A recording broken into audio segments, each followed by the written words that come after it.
we're making baby back ribs with a Memphis-inspired dry rub.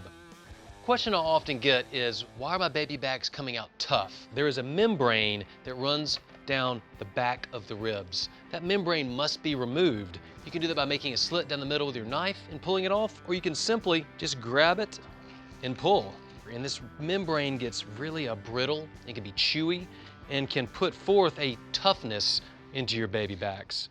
So my fire is just right. I like to cook my baby backs anywhere between 250 to 275, and I love to use hickory wood chunks. I'm gonna put 6 or 8 and let my fire come back up. We're gonna put our ribs on. Wet brine or dry rub.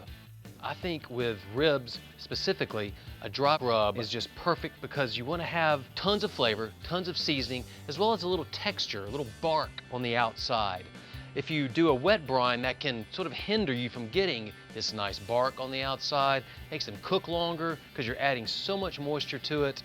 A simple dry rub is always the way to go. So for the baby back rub, we've got a lot of the usual suspects of salt, some paprika, and some brown sugar. We've got black pepper, garlic powder, onion powder, a little mustard.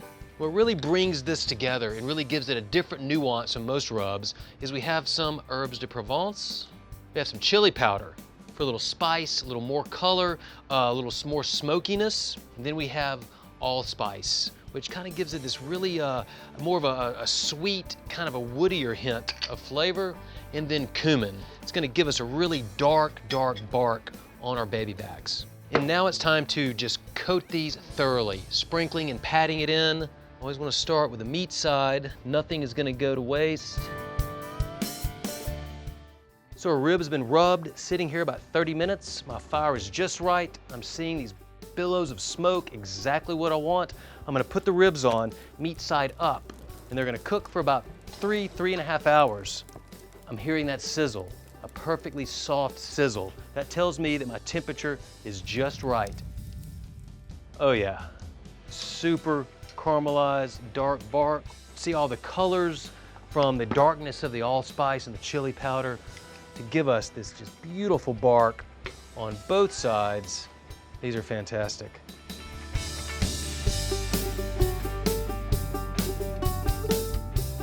And these are so delicious. Everything you want in a dry rub, Memphis-style baby back rib. Please check us out on BBQ&A. Like us, share, comment, and if you're on YouTube, please ding the bell.